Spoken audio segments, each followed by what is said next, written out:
So guys, for the first method, once you're on Microsoft Edge, you're going to click on the three dots in the top right. Now you're going to click on History, and now you're going to click on the three dots again, and then click on Open History page. Now once you're on this, you're going to select Delete Browsing Data, and now this will come up. You want to set the time range to all time, and you want to select Cookies and Cache. So you can untick everything here, but you want to select Cookies and Cache, select both of these, and then click on Clear Now. See if that works for you. For the second method, you're going to click on the three dots in the top right. Now you're going to click on Extensions, and then click on Manage Extensions. If you see any extensions here that you think may be causing a problem, then you want to either disable it, or you can remove it, and then click on Remove. See if that works. For the third method, you're going to click on the three dots in the top right. Now you're going to click on Settings.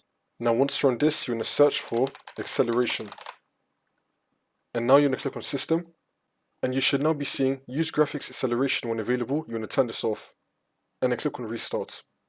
It's now going to restart Microsoft Edge. See if that works for you. For the next method, on the left hand side, you're going to click on About Microsoft Edge.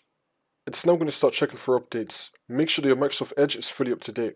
And now for the last method, again on the left hand side, you're going to click on Reset Settings. And now you're going to click on Restore Settings to their default values. Now you're going to click on Reset. This should now fix your problem.